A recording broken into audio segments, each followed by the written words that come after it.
All right, welcome. We are here. This is episode 4 of Ask NYYST. I'm your host, Christian. Please follow me on Twitter at Christian underscore NYYST. Follow the main account at NYY Sports Talk.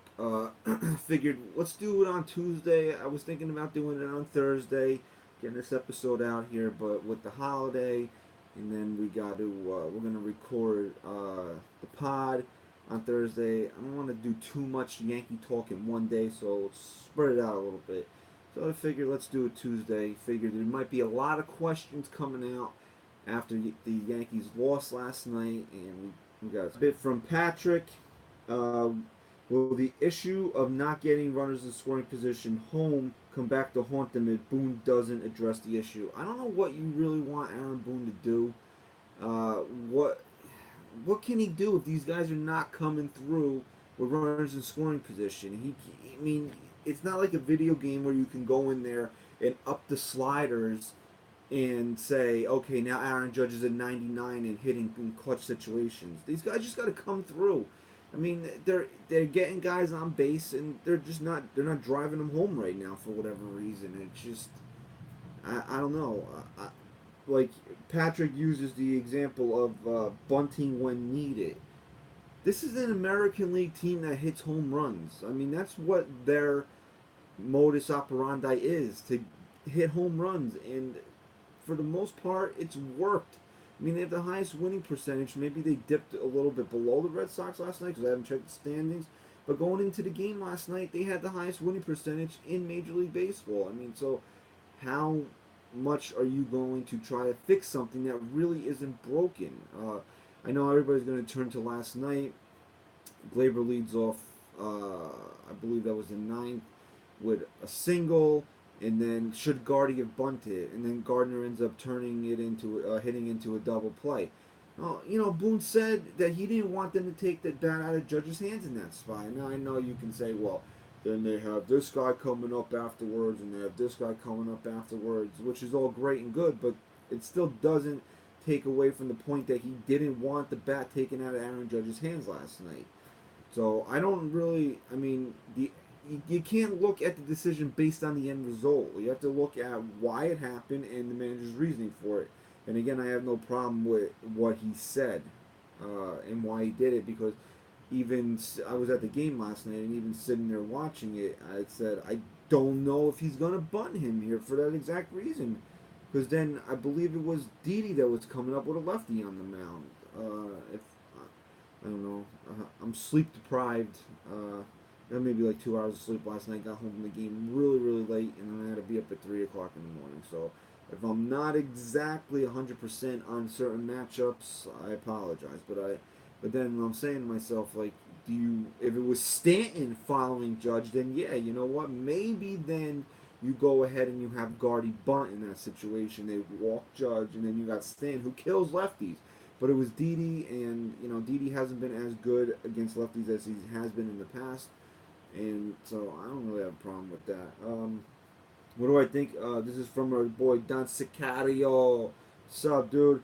What do you think the chances are of the Yankees landing DeGrom? I put it at right now. I would probably say it's still about 20% chance they get him, and I still think that might be a little high. I don't see how the Mets ever trade this guy without asking for the sun, the moon, and the stars. If I'm the Yankees, I give the sun and the moon. I don't know if I give them the stars as well. Um, you know, with Alderson having to take a leave of absence due to his health issues, and these guys that are taking over for him, the three-headed monster of GMs. I can't remember all their names, but Omar Minai is one of them. And you hear Cashman speaking on how he has a great relationship with these guys. I have a feeling, and Chris and I have talked about this on the pod, that the Yankees might steal one of the Mets pitchers, and I think they could steal Noah Syndergaard. And by steal, I mean quantity over actual quality. They might be able to give up like 5 or 6 guys that could be useful and get Syndergaard. But I understand that DeGrom still, they're going to have to pay through the nose to get, and they should. The guy's a major league leader in ERA. He's probably one of the top 4 pitchers in Major League Baseball, so you should have to pay for that.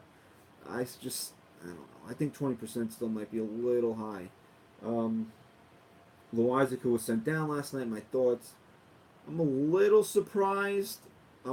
Yes, I have heard the Matt Harvey rumors. Chris, I'm going to respond as comments pop up. Yeah, I have heard the Matt Harvey rumors. Chris hates the idea of having Matt Harvey on this team because he's a quote cancer. I don't hate it. I actually kind of like it because you're going to get him low risk in and the upside is tremendous. So if you give up like a ball pitcher for Matt Harvey and he comes in, he makes 10 starts and 6 of them are good. I mean, what's the risk there? I don't think that he's going to ruin the clubhouse, as my partner in crime likes to say. But speaking of Loizaga, my thoughts. I'm a little surprised. I don't think he pitched that badly last night to warrant it. I guess Boone said that he could be back to start one of the games of the doubleheader in Baltimore this coming Monday. So if he wasn't going to pitch until then, I guess it makes sense to send him down there and open up a roster spot since A.J. Cole had to come off the DL. Not that A.J. Cole's anything special, but I think the Yankees like him and they didn't want to lose him. So I don't think he can be out. I'm not sure if he can be outright at the AAA. Surprised if he could that they just didn't, but excuse me.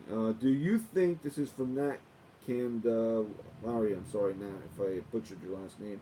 Do you think Sonny Gray should work on his pitching with somebody like Cone or Clemens? I think Sonny Gray should work with anybody that can help him at this point. Most namely, his friggin' pitching coach. I mean, what are we paying him for if he can't help Sonny Gray fix his shit? Yeah, oh my god, that was a big bolt of lightning there. It's been like 100 degrees every day since like Friday. So what happens during a heat wave? You get thunderstorms, and that's what we're doing right now. So we're going to try to get through this the best we can because there's my Thunder buddy Ted right back there. So it doesn't interfere with the quality of the video. Yeah, you heard stories about how Pedro Martinez helped Luis Severino out. If one of those guys can help Sonny Gray and he feels comfortable with them, reach out to him. What could possibly be worse than the way Sonny Gray is pitching right now? So I don't think anything could go even further wrong. So a guy like Cone, who's already around the team all the time, I mean, you should be able to help him. Don Sicario comes back with what's Torres' status at this point. I do know he's not with Scranton. He had to leave the team maybe a week or so ago. Details are sketchy, but it's something with his wife. I don't want to speculate on anything, but I mean, if he's been away from his job for a week, 2 weeks now, and it has to do with something with his wife, it's not good. I mean, we wish the Torres family nothing but the best and hope that whatever's going on can be resolved and everybody's okay at the end. But that's where Toe is right now. So anybody screaming to get rid of Neil Walker to bring Ronald Torres up, read a tweet, open up a web browser or something, and understand that these guys. Like last night, we got tweets. Bring Tyler Austin up. Great, genius. He's on the fucking disabled list. Alright, I don't want to start ranting and raving here, but this Ganelli wants to know, is there room for both Drury and Walker on this team since they both have the same role? No, Neil Walker's got to go. But again, I feel like he's safe on this team because the two other options to bring up would be Torres and Tyler Austin, and neither one of those guys is on the team right now. Tyler Austin's on the disabled list, and Ronald Torres is away from the team dealing with family matters. So if either of those guys were here, yeah, I could see Neil Walker not being here anymore. And, quite honestly, his play has warranted him not being on this team anymore. If not, who goes? And if Walker, do you think he gets the July 4th Chris Carter treatment? I'm sorry, man, I don't get the reference. The July 4th, did he get cut on DFA'd on July 4th last year? Yeah, I don't know. I just think because of his versatility, being able to play every infield position except for what's up, Don Sicario, if except for what do you call it? Except for shortstop and he's a switch hitter. I don't think the Yankees are so quick to get rid of him like the fans are. But I do think that he's coming to the end of his rope here. Um, Here's an interesting one: Is Hicks a top 10 center fielder in Major League Baseball? I don't know, and I honestly I can't think of every center fielder off the top of my head. But if you're saying top 10, is Hicksy a top 10 center fielder? I don't think it's crazy to say that he is at the bottom of that list. 9, 10, maybe just under. Um, because if you look at his numbers, I'm not going to be able to pull them up in time, but if you look at them, no, they're not bad. Let's look at them actually. Aaron Hicks's numbers. Let's bring those up real quick, and then we'll get into the lineup because we got a couple questions about that. See, the problem with Aaron Hicks is that when you type it into Google, it wants to bring you up Aaron Judge and then Aaron Boone, but you really just want Aaron Hicks at this point. Here we go. He's got a WAR 2.4, so it's not terrible. There's guys that have negative WARs, right? So he's got 14 extra, he's got 20 extra base hits, 14 homers, two triples, 12 doubles. Wow, Aaron Hicks has 14 home runs already. That's insane. I'm sorry. Yeah, and 38 runs batted in. He doesn't steal a lot of bases. He's got 6, but this team doesn't steal a lot of bases at all. And he's batting 261. And I've been down on him for his defense, but he does make the plays out there. He's not the smoothest. Yeah, he probably is a top 10 center fielder. So it's hard to just say designate this guy because he's in a slump like everybody wanted to uh, a few weeks ago. It's crazy. Crazy to think that Aaron Hicks is probably a top 10 center fielder. We can bring this up on the podcast on Thursday, and we'll have Joe Rivera on from the Sporting News, our good buddy Joe. We might even bring that up to him. That's an interesting question. So let me give credit to, what do you call it here? I want to bring it. Who? Oh, crap, man. I'm sorry, guys. I want to give this guy credit. Uh, Andrew Owens. That's an excellent question, bro. Because I honestly don't know. That's a great question right there. Um, Here we go. Let's just tackle this quickly. The Wi-Fi is acting up, so I don't want to really waste too much time with the thunderstorm and everything. I think the question was, would I give up Gleyber Torres for Jacob DeGrom? No. Gleyber Torres is staying on the Yankees. That's just plain simple. I'm sorry. Uh, and last question, thoughts on tonight's lineup? It looks awful. It does look awful. And if no one has heard the lineup yet, it is. I'm sorry for scrolling so much, guys. Things are not loading the way I want them to. And here we go. Come on. Here's the lineup tonight. We got Gardner in left, Judge, DH, Stanton in right, Hicksy in center, batting cleanup, Didi shortstop, Andujar third. Everybody's favorite now, Brandon Drury at first, Higgies catching, Walker at second, and Herman is your starting pitcher. Yeah, it's not a great lineup. It's very reminiscent of the lineup that they put out in the last game at Philly where they got shut out. Yeah, the 7 through 9 is really rough. It truly is. Hopefully that they're home and there's no pitcher, they may be able to score a few runs and win tonight, and it won't be a repeat of Philadelphia. But yeah, and Skinelli, you're right, bro. I kind of liked Hicks leading off and Guardy in the 9 spot. It kind of worked. We'll bring those leadoff numbers up in the next pod because I don't have time to look them up right now. But you'll be surprised at how good Hicks is batting leadoff. So we're hitting the 15-minute mark. I don't want these to go past 15 minutes, but got a lot of good questions today. Distracted on the phone, distracted with the rain, the thunderstorm, so ran a little bit long, but Thank you to everybody who sent in a question. Sorry if I'm not my sharpest today. Like I said, man, I'm on like 2 hours of sleep. Friggin' thunderstorm out there. Phone won't load. Just, ugh. And hopefully the Yankees get this game in tonight because this storm is supposed to linger. We don't need any more rainouts, even though they could play a doubleheader tomorrow. Although they likely won't, and the Yankees will lose yet another day off. You know, this is going to be a problem for them. They still have two doubleheaders to make up. You know, if you looked at the loss column earlier in the week, a week ago, they were up 4. Now they're up 1 because, you know, they make up the, you know, it just, who cares? Anyway, thank you for watching episode 4 of Asking NYYST. We'll do one next week, and that'll probably be it for a little bit because then I'm on vacation the week of the All-Star break, so we'll see where things go from there. I'll probably jump back in the saddle in 2 weeks. Thanks, man. Go Yanks. Yeah, so follow me on Twitter at Christian_NYYST. Follow the main account at NYY Sports Talk. And, you know, we'll see what happens, guys. My parting words is to just chill out. You know, I put out a tweet last night.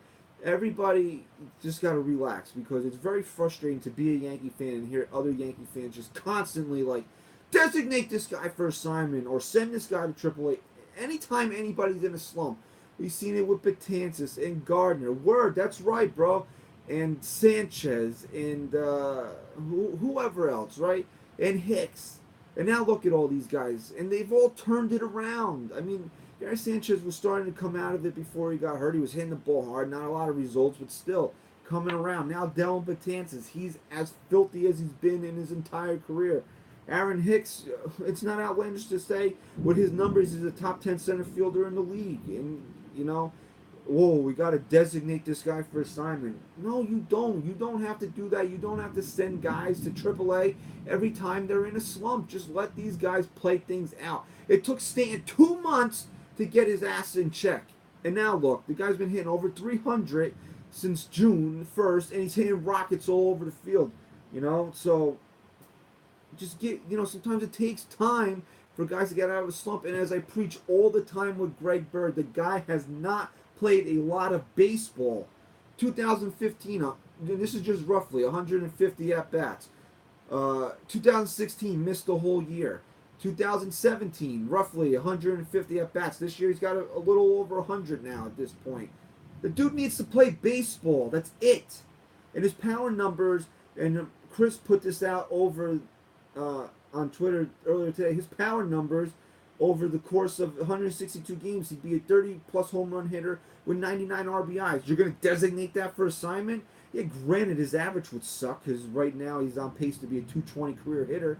But you're going to throw away the guy that's going to hit 30-plus home runs and drive in 99? No. I just ask for patience. You know, you're not like, it's not like you're sitting on Lou Gehrig over there with Brandon Drury. So just calm down. Just relax. Jesus, I would have hated to have done NYY Sports Talk when Aaron Judge came up and the dude struck out 41 out of 82 times and then had a rough week to start off 2017. And now look, you want to name your kids after Aaron Judge. So just calm down. That's it. Relax. I'm not saying that Greg Bird is infallible or he has a permanent spot on his team, but the guy has not, the shit talking was insane. I completely agree with that. But the guy's not played a lot of baseball. He's injured all the time. If he's healthy, let him get this year, and that's it. I've been hearing about Greg Bird since late 2014 going into the 2015 season. Oh, that swing is tailor-made for Yankee Stadium. But the guy's hurt all the time. If this is his year to be healthy, let him get his at-bats, and that's it. And if he can't handle it, if he goes out there and he hits 209 with 12 home runs, then you know what? Then you look for another first base option. Exactly. I keep saying that. We don't know what he is. We don't. And at this point in the season, he can get 400, 450 at-bats. Let the guy play. Jesus, Brandon Drury. Nobody cared about him. Everybody wanted to run him out of town when he had his migraine problem because, he lied about it or he hid it from the Yankees. But now, Oh, he was, and he wasn't even hot. There's another misconception. Oh, he was hot down in AAA. Yeah, he was tearing the cover off the ball when he got called up. He was in a 4 for 32 slump. And he wouldn't have been here if Tyler Austin didn't hurt his back right before the Red Sox series. Jeez, I sometimes I can't. There's one thing that I pride NYYST on, and it's being knowledgeable and knowing what the hell is going on. And I just ask. I don't ask for more than you, the fans, knowing that as well.